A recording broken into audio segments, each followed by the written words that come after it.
Apresentar, irmãos.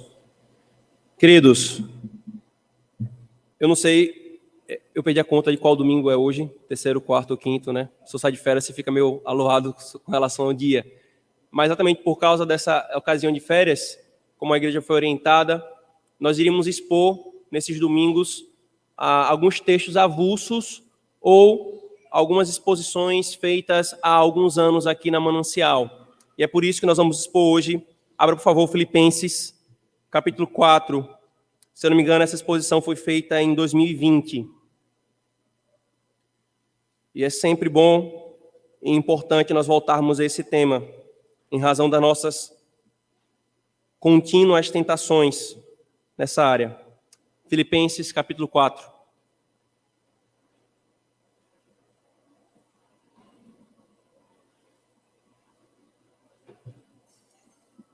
Versículos 6 e 7, irmãos.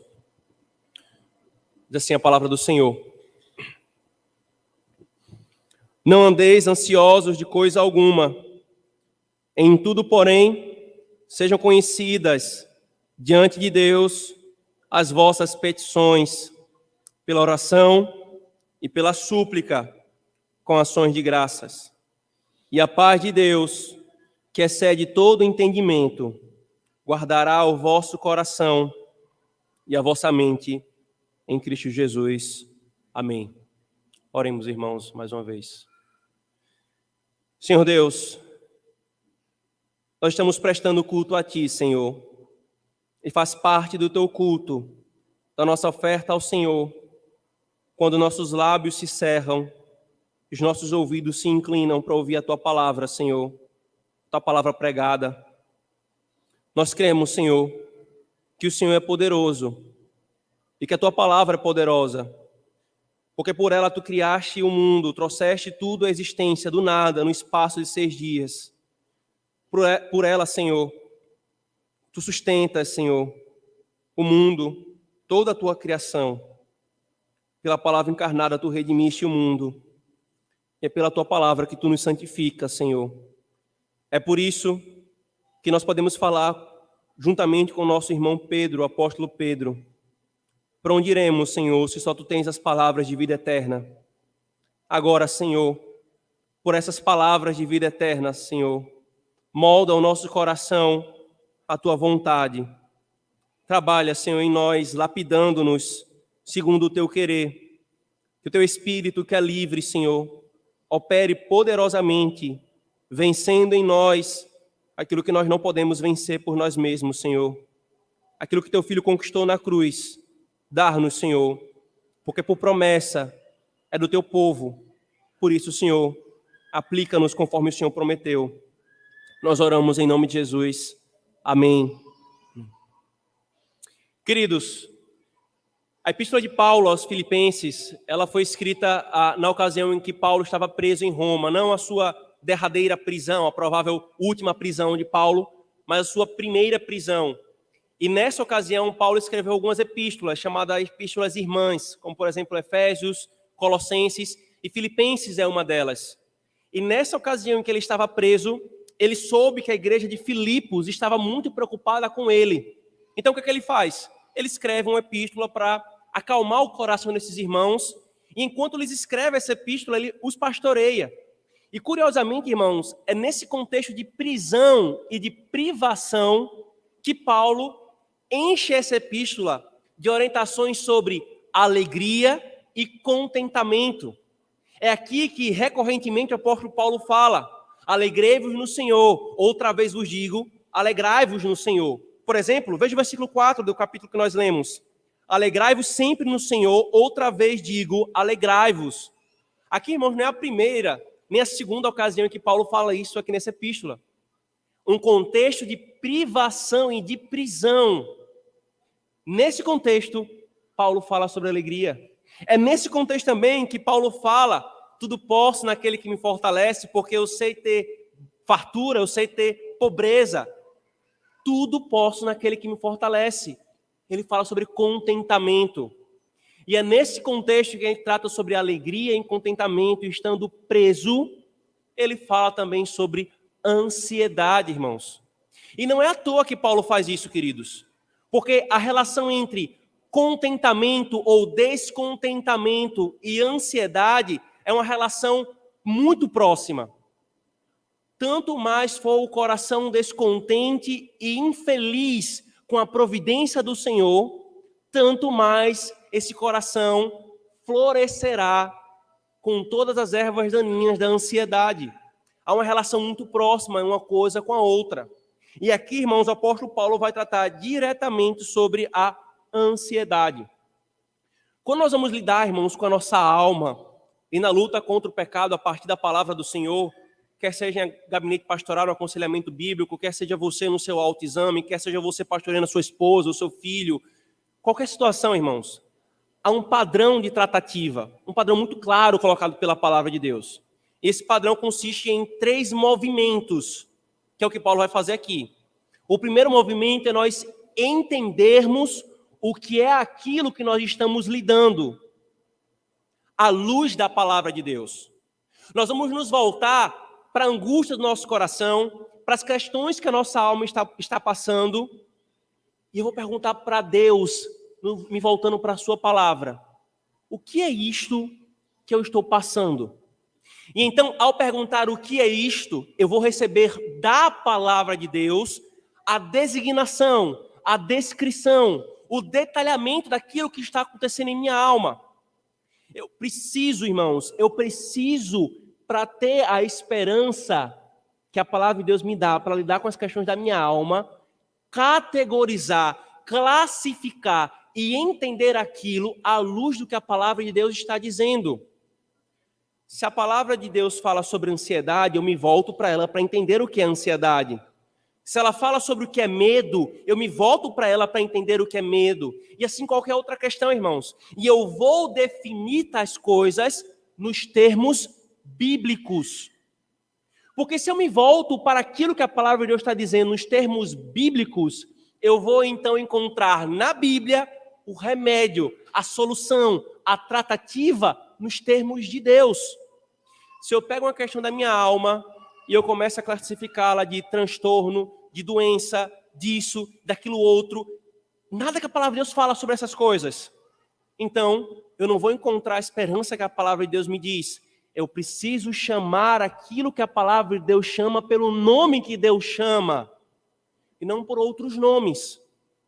Do contrário, eu não vou entender aquela questão. De uma forma muito simples, eu vou voltar a essa ilustração já, mas de uma forma muito simples. Se você lida com uma doença no seu corpo, uma coisa muito clara, câncer, você vai querer entender aquilo nos termos que ele é, nos termos adequados para aquilo. Você não vai procurar outros termos que não são próprios à realidade daquela coisa. Porque se você procura outros termos e você classifica aquela coisa de uma forma imprópria, você vai ter um tratamento impróprio. Você quer a verdade, você quer clareza, você quer detalhamento, para que você possa resolver aquela questão da forma correta. Nós passamos recentemente isso com o nosso irmão Peter. A angústia de entender o que estava acontecendo, qual era a magnitude, detalhes, investigação, detalhamento nos termos próprios para aquela doença. Assim, qualquer coisa, irmãos. A Bíblia vai descrever o que é aquilo que a nossa alma passa. E eu preciso me apegar à descrição da palavra de Deus.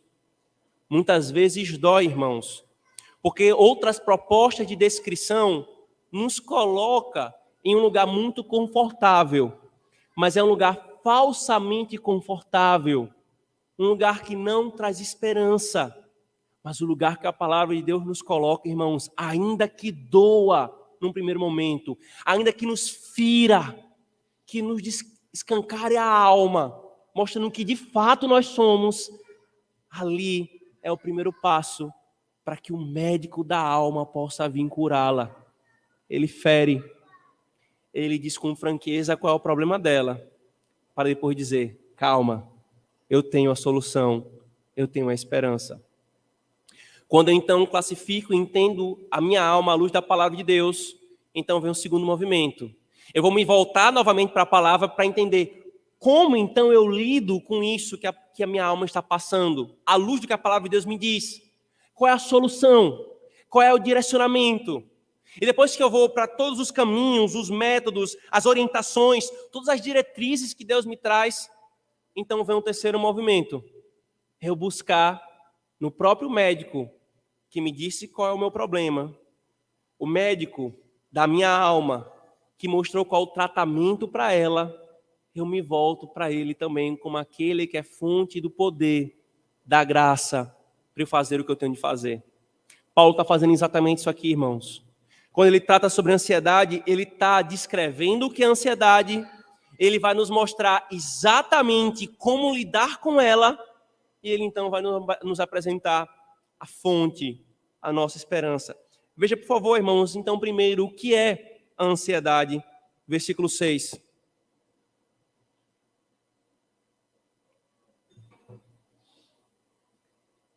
Não andeis ansiosos de coisa alguma. Em tudo, porém, sejam conhecidas diante de Deus as vossas petições. Irmãos, primeira coisa aqui, o que é ansiedade? O apóstolo Paulo, irmãos, ele nos classifica a ansiedade, nos define a ansiedade, não simplesmente aqui dizendo ansiedade é 3 pontinhos, mas ele nos ensina o que é ansiedade de forma indireta. Não só esse texto, mas inúmeros outros textos da Escritura Sagrada, quer nos evangelhos, quer nas epístolas, quer no Antigo Testamento, eles costumam classificá-la nesses termos aqui. E qual é o termo, irmãos? Paulo, inspirado pelo Espírito, como portador da palavra de Deus, ele diz: não andem ansiosos. O que Paulo está fazendo aqui, irmãos? Ele está nos dando uma ordem. É um mandamento. Eu não devo andar ansioso. E se é um mandamento, irmãos, e eu transgrido esse mandamento, qual é o nome disso? Pecado. 1 João, capítulo 3, versículo 4. Pecado é transgressão da lei. Se há uma ordem, se há uma lei, ao transgredi-la, eu peco. Ora, irmãos, o que menos a nossa carne quer é isso.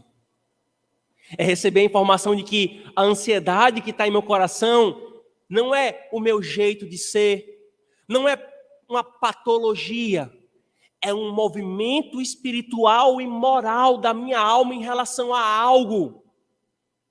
Uma das formas, irmãos, de desvalorizar a palavra é indo de encontro com o que ela classifica acerca das coisas. Uma das formas de diminuir o poder e a glória do Evangelho é reclassificando coisas que o Evangelho trata diretamente para a nossa esperança. E é por isso que os homens não titubeam em chamar aquilo que a palavra de Deus diz como um movimento moral e espiritual da nossa alma de mera doença, de mero transtorno.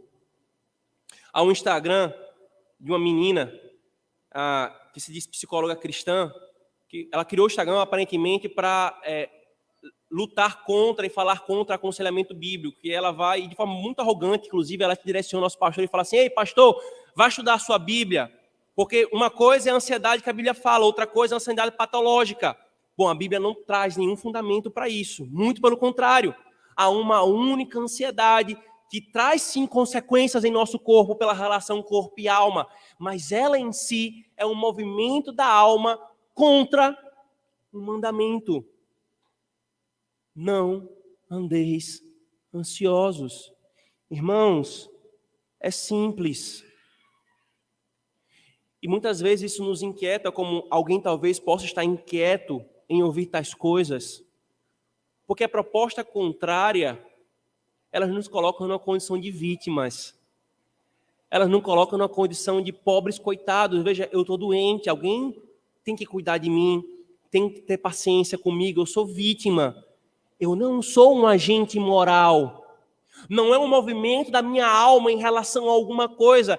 É simplesmente um fato fatídico que aconteceu comigo. Ponto, acabou. Mas não é esses os termos, irmãos, que a Escritura trata de ansiedade. E dói, irmãos. Dói sim. E até compreensível entender o movimento de alguns esperneando quando se deparam com isso.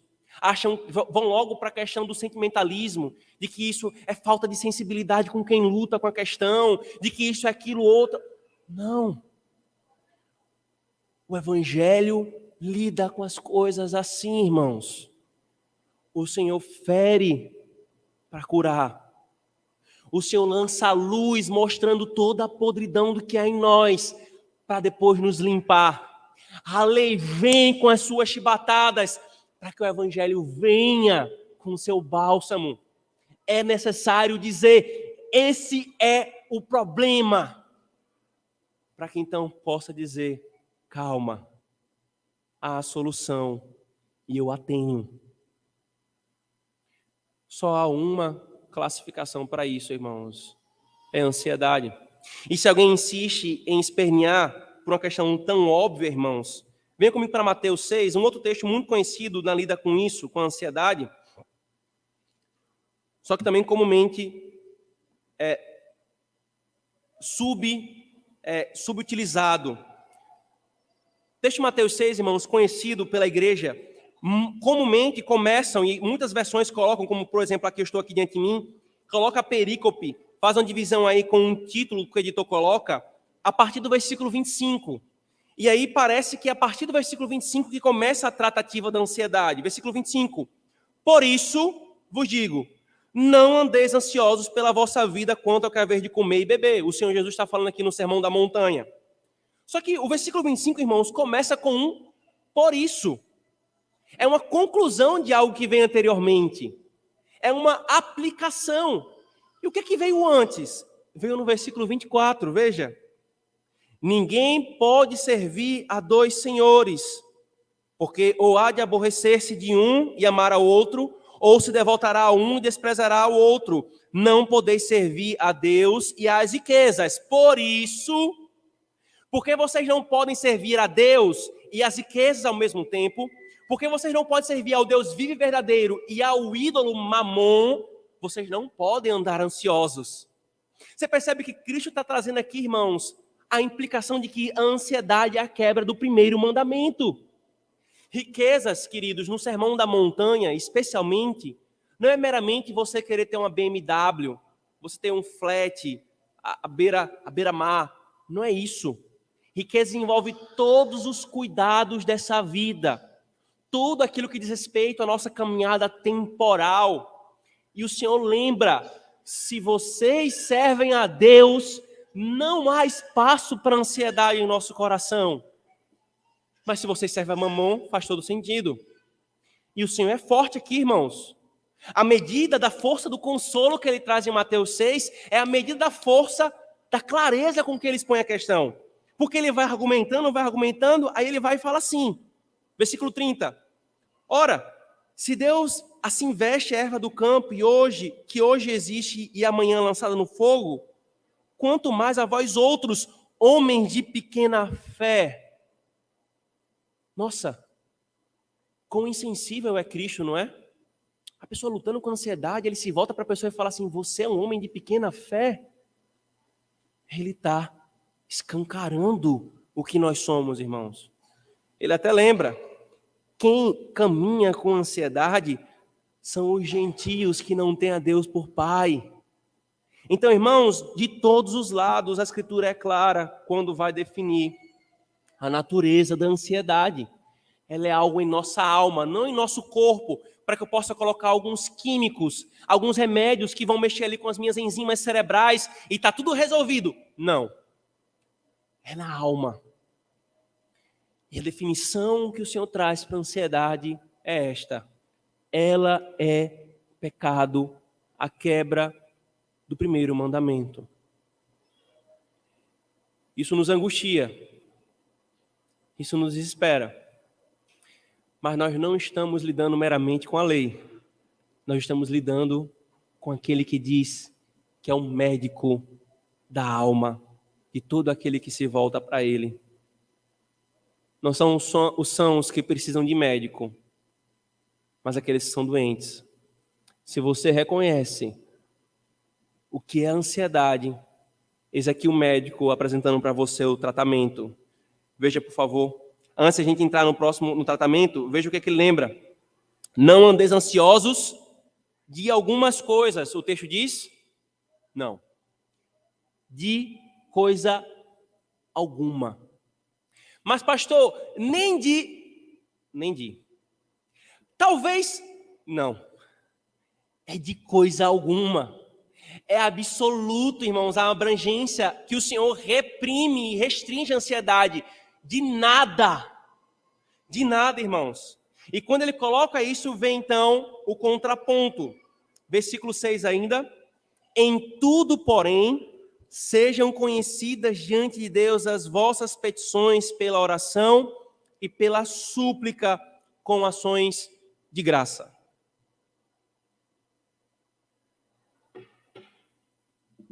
Queridos, o que Paulo está fazendo aqui é o que ele costuma fazer na exposição da lei. É o que a própria lei faz. O que a lei faz? Há uma dinâmica, irmãos, na santificação que envolve despir-se do velho homem, como Paulo fala em Efésios 4, e revestir-se do novo homem. Essa dinâmica é propriamente aquilo que a lei diz. Quando ela fala, não faça tal coisa, está implícito e está ordenado o faça tal coisa. Talvez um dos maiores exemplos disso na Bíblia seja Efésios 4, quando Paulo fala, aquele que furtava, não furte mais. Antes, trabalhe com suas próprias mãos. Então veja, a lei não apenas diz não faça e deixa o vácuo. Ela diz faça no lugar do que não deve ser feito. Não há vácuo, irmãos, para a lei do Senhor. O que é errado tem que deixar de ser feito e o que é certo tem que passar a ser feito. Um tem que substituir o outro. Percebem? O que Paulo está fazendo aqui? A mesma coisa. Não andem ansiosos de coisa alguma. Porém, no lugar de não andar ansiosos de coisa alguma, em tudo. Aí veja o contraste. Ansiosos de coisa alguma, em tudo, pela oração e pela súplica, sejam conhecidas as vossas petições diante de Deus. Irmãos, o que é que deve estar no lugar da ansiedade? Qual é a arma que o Senhor nos deu? Uma poderosa arma para nós lutarmos contra a ansiedade. Qual é o mais eficaz, o mais barato, o mais simples e mais poderoso remédio? Oração. Oração. E se você reagiu assim, oração? Que simplismo, que tolice. Você está simplesmente descortinando a sua tolice de não perceber a grande bênção que o Senhor deu ao seu povo, que é a oração. A grande bênção, irmãos. Tanto mais a minha alma se vê ansiosa, irmãos, tanto mais é para eu me ver orando ao Senhor. Tanto mais a sua alma se depara com a luta contra a ansiedade, mais o seu joelho é para estar calejado. Mas é para nossa alma orar, irmãos. Não há nenhum outro remédio melhor, nenhum outro remédio mais poderoso do que o remédio da oração. Eu já vi gente falar assim, o aconselhamento bíblico é só, pega alguns versículozinhos, memoriza aí, vai orar um pouquinho. Novamente, tolice.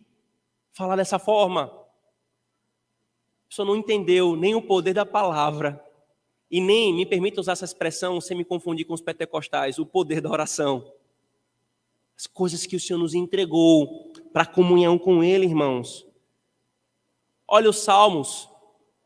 Qual é a angústia que Davi passa? Que ele não recorra à oração. Mas se para você Davi não é suficiente como exemplo, por favor, querido, considere o nosso Senhor Jesus Cristo em Mateus 26. O texto começa. E tendo entristecido-se profundamente, o Senhor Jesus disse aos seus discípulos, a minha alma está profundamente triste. Vamos orar. Se tem um homem, irmãos, como nós já falamos outra ocasião, que lutou com a tristeza da forma mais profunda que essa terra já viu, foi ele, Jesus. Não é diminuindo a minha, a sua tristeza, a minha, a sua ansiedade, mas, meu querido, ele passou por uma tristeza que eu e você, nenhum homem mais triste que você conheça, tenha passado. A tristeza de alguém que sabia que estava prestes a beber todo o cálice da ira de Deus, ser abandonado por todos aqueles que ele amam, a começar do seu próprio povo, dos seus discípulos, todos, até ter de dizer e gritar na cruz: Deus meu, por que me desamparaste? Até a última gota do cálice da ira de Deus. Será que ele sabe o que é tristeza? Será que tem alguém que passou por maior tristeza do que ele? E qual foi a resposta dele? Foi comer chocolate? Foi fazer compras? Foi para uma viagem? Qual foi? Foi tomar algumas pílulas para que as suas enzimas pudessem estar mais facilmente ajustadas? Não. Pai, afasta de mim esse cálice. Orou por 1 hora. E depois de novo, mais 1 hora. E de novo, ele derramou a sua alma em oração, irmãos.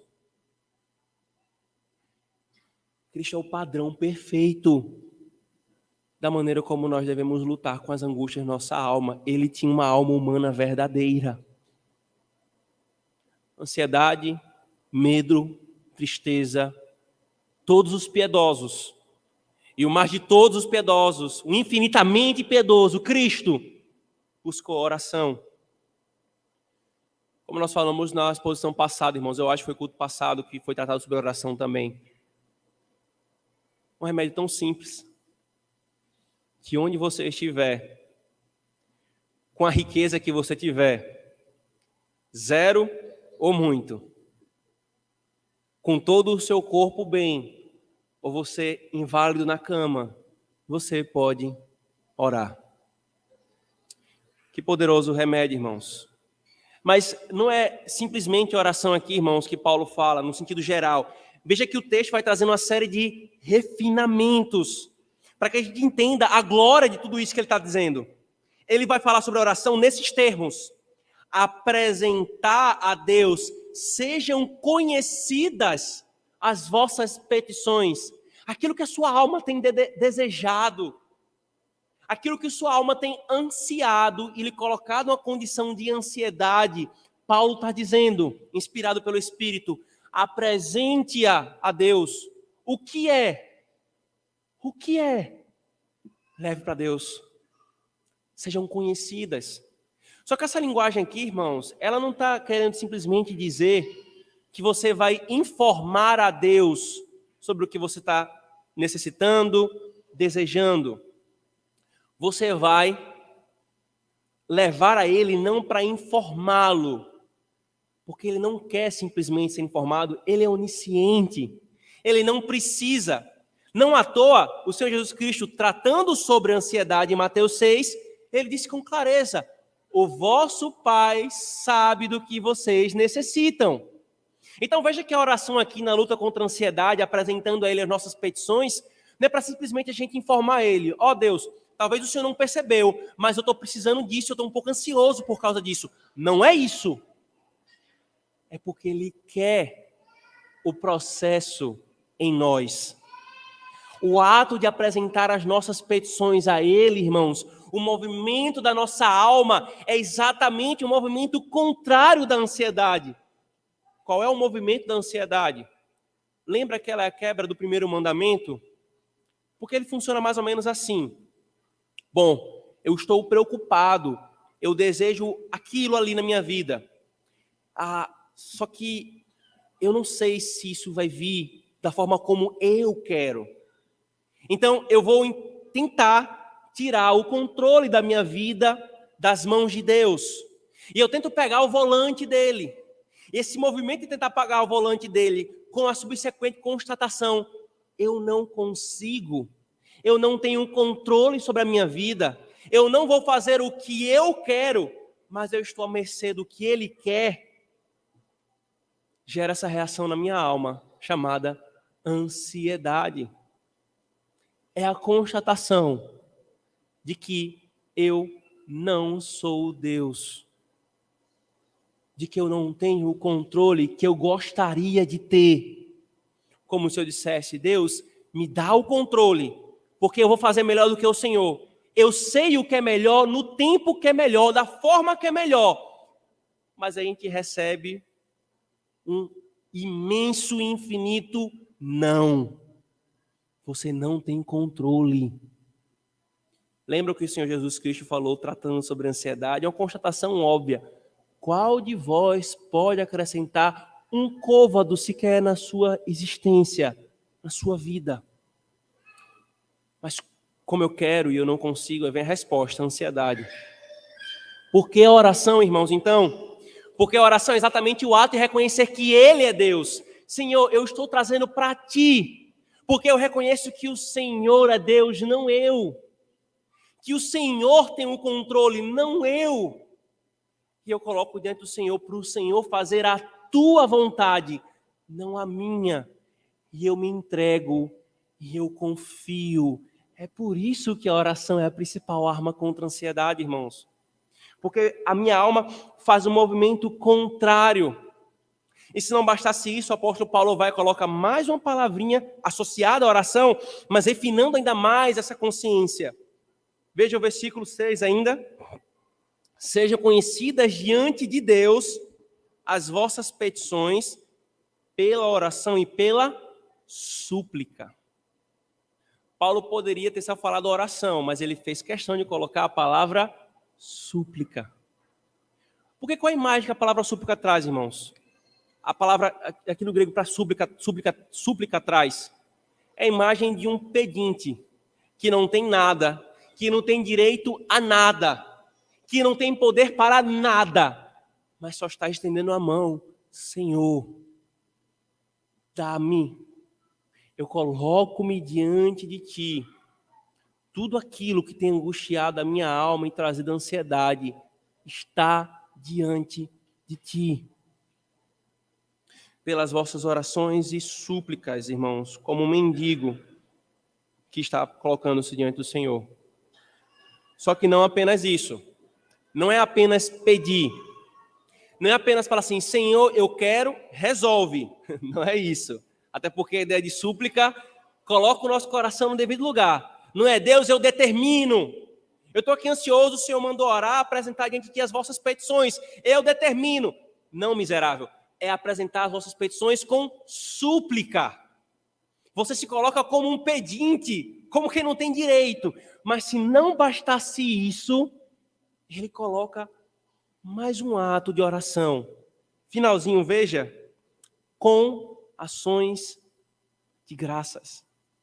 Por que se encadear de coisas, irmãos? Porque cada uma dessas formas de oração diferentes, ou essas palavras que vão formando um quadro completo sobre o que é essa oração contra a ansiedade, ela chega a um ponto derradeiro, irmãos. A ansiedade, queridos, é a cegueira de tudo quanto Deus nos já fez. Lembra que a ansiedade tem relação com descontentamento? Eu não estou satisfeito com o que Deus está fazendo por mim. Então minha alma é tomada por ansiedade. Como então eu vou lutar contra isso? Ações de graças. Quando eu vou até Deus e trago à memória tudo quanto o Senhor já fez. E eu me lembro de todas as suas bondades, de tudo aquilo que Ele deu quando eu não merecia, de tudo aquilo que Ele tirou e não deixou faltar. Deus, na sua providência anterior, cuidando do seu povo. Ações de graças, irmãos, na luta contra a ansiedade, cumpre esse papel. Eu estou lembrando a minha alma. Aquieta-te. Quando foi que o teu Deus te desamparou? Veja tudo que Ele já fez. Dá graças. E é exatamente aqui, irmãos, que um coração está sendo preparado para receber qualquer boa dádiva do Senhor. Como diziam os puritanos, um coração arado e revolvido pela gratidão está pronto para receber a semente das dádivas do Senhor. Mas um coração ingrato, um coração que não sabe levantar-se em ações de graças ao Senhor, é uma pedra. E se Deus dá, se tua ansiedade vai até as últimas consequências, e você acha que por ela vai convencer a Deus a fazer, e Ele dá nesse contexto, isso, irmãos, não é bênção, é maldição. Como quando Ele fez com o povo de Israel no deserto.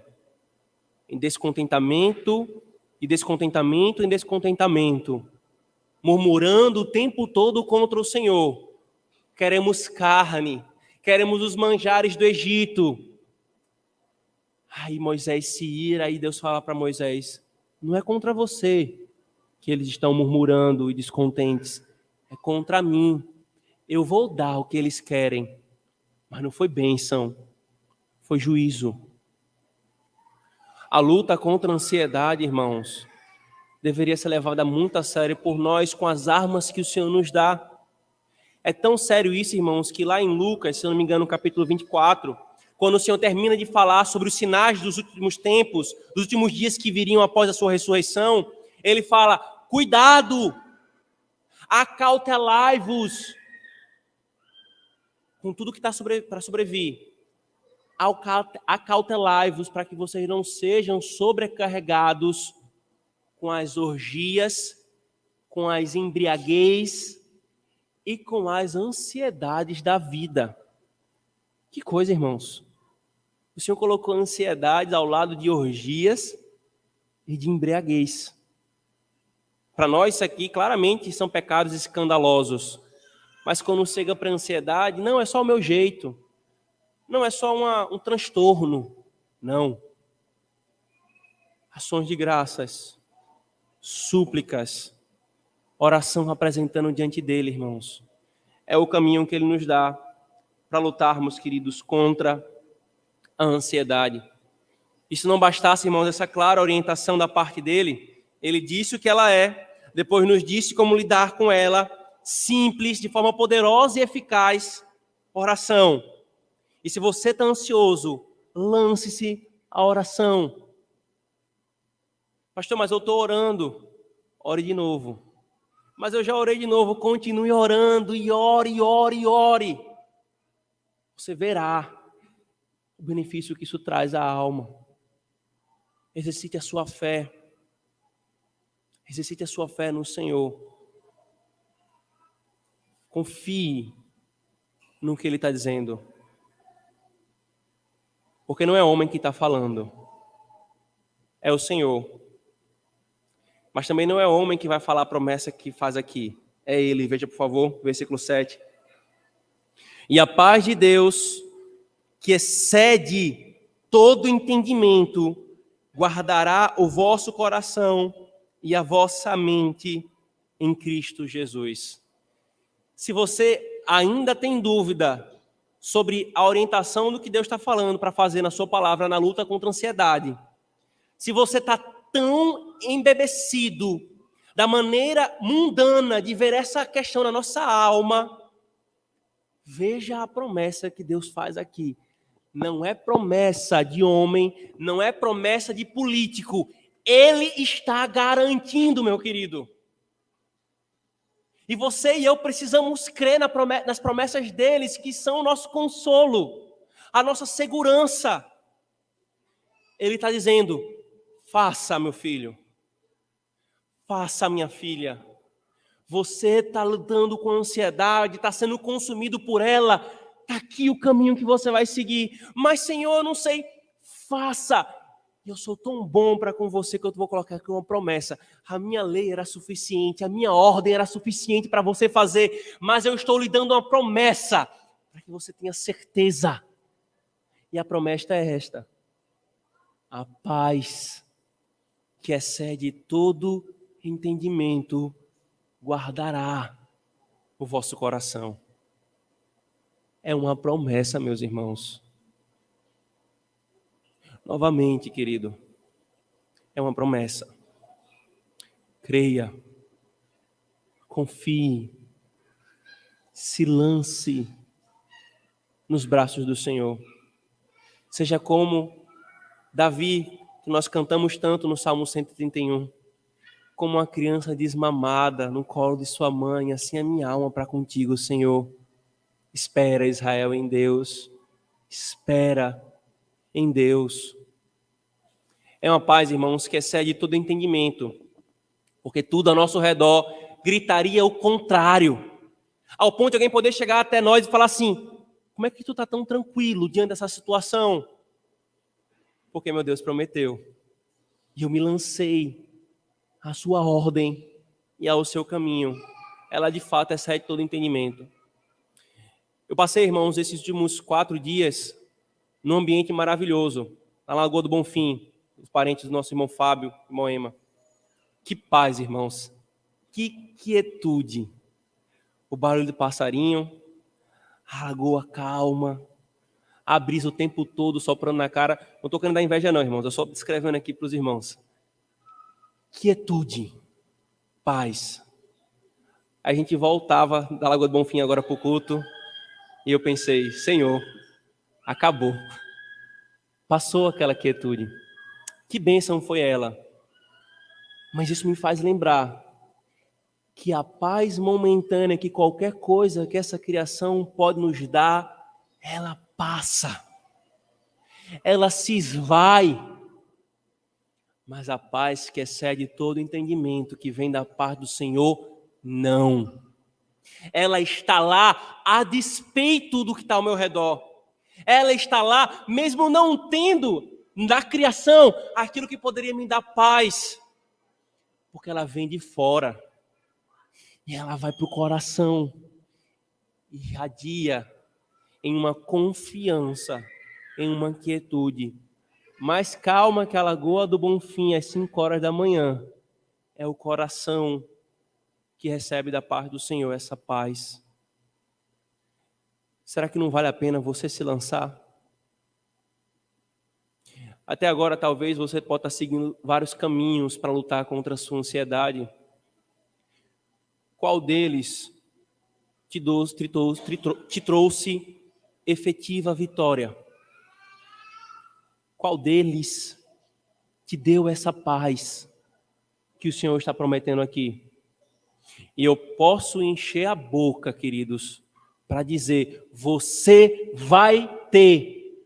Porque como ministro do Evangelho, o Senhor me diz: aquilo que eu prometi, diga ao meu povo que eu vou dar.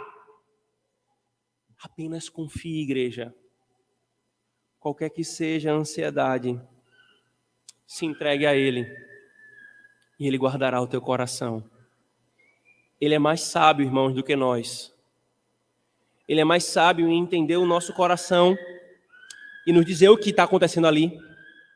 Ele é mais sábio em nos dar as armas corretas.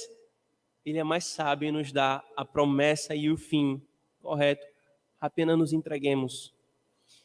E se lhe falta mais uma motivação, lembre-se do nosso Senhor, que diante de tudo o que estava para passar, o autor aos Hebreus diz em Hebreus capítulo 12, ele se entregou, ele foi. E sabe o que é que ele recebeu? O autor aos Hebreus diz ao final, ele recebeu a promessa que o Pai havia feito. Cristo fez para que você pudesse ter a certeza de que era o caminho que você deve trilhar. Mas também Cristo fez, querido, para na minha e na sua fraqueza, na luta contra a ansiedade, você pudesse encontrar força nele. Crente, busque força no teu Senhor. Ele é a fonte contra toda a ansiedade. Mas talvez você não crê no Senhor Jesus e até aqui tem lutado contra a ansiedade. E você até aqui cria que ela era uma mera doença, que era o seu jeito, que é isso mesmo, acabou, e você iria de terapia em terapia, de remédio em remédio, sem esperança. Aqui Cristo está te dando esperança. Se entregue a Ele, confie nele, busque-o pela oração, uma oração de rendição, baixando todas as armas carnais, dizendo: Senhor, eu tentei pela minha força, agora eu me entrego ao Senhor, porque eu vejo que só Tu és forte. Creia nele, e você verá o que o mundo não pode dar, a paz que o mundo não pode dar, a paz que meios carnais não pode dar, você vai receber dele. E mais do que a paz, você vai tê-lo, que é a maior de todas as bênçãos que você pode receber. Aquieta-te, coração. O Cristo que falou para o mar agitado: cala-te, aquieta-te. É o Cristo poderoso, irmãos, que pode dizer para o nosso coração e para a nossa alma agitada: aquieta-te. Então, somente, queridos, confiemos nesse Cristo. Amém. Oremos. Senhor Deus, a nossa alma, Senhor, diuturnamente luta contra a ansiedade em vários aspectos. É preocupação, Senhor, quanto ao nosso sustento, o que nós havemos de comer, o que nós havemos de vestir, as nossas contas a pagar. É ansiedade, Senhor, com eventos, uma prova, um trabalho, uma entrevista. É ansiedade, Senhor, com relação a resoluções de situações em nossa família. Será que vamos conseguir? Será que nós vamos encontrar? É ansiedade, Senhor, com relação à saúde. Será que essa enfermidade nos levará à morte? E como ficará os nossos? Todo tipo de ansiedade, Senhor. A nossa alma se agarra rapidamente às preocupações que nos são postas nessa vida. Quando, Senhor, todas as tuas provações, as tuas aflições que nos são enviadas por ti, não é para que nós nos agarremos à ansiedade, mas para que nós nos agarremos a ti em oração, Senhor. E quão tolos nós somos em achar que a ansiedade nos conduzirá ao melhor caminho, quando o Senhor nos mostra o melhor caminho, pela entrega ao Senhor através da oração. Nos perdoa, Senhor, pelo nosso pecado de ansiedade. Nos perdoa, Senhor, pelo nosso desprezo do que a Tua palavra nos diz sobre ela. E nos dá, Senhor, a graça e o poder de fazermos aquilo que o Senhor nos ordena com fé e confiança de que o Senhor cumprirá a Tua promessa. Assim como o Teu Filho Jesus, que passou por todas as angústias e tristezas da alma, se entregou a Ti e no final recebeu a promessa, como cantaremos agora, Senhor, na parte final do Salmo 22. Que assim seja a nossa confiança, Senhor, e em toda e em qualquer aflição que angustia a nossa alma e nos traz ansiedade, sê, Senhor, nosso braço forte e nos dá a paz que Tu prometeste, Senhor. Nós te pedimos, Senhor, porque o Senhor prometeu e Cristo conquistou para nós, Senhor. Ele recebeu essa paz que excede todo entendimento, porque confiou em Ti, Deus Pai. Dar-nos então, Deus Pai, Deus Filho, Deus Espírito, aquilo que Tu nos prometeste, Senhor. Pedimos com fé, confiança de que, se o Senhor nos prometeu, nós teremos. Por favor, Senhor, nos abençoa. Nós oramos em nome de Jesus. Amém.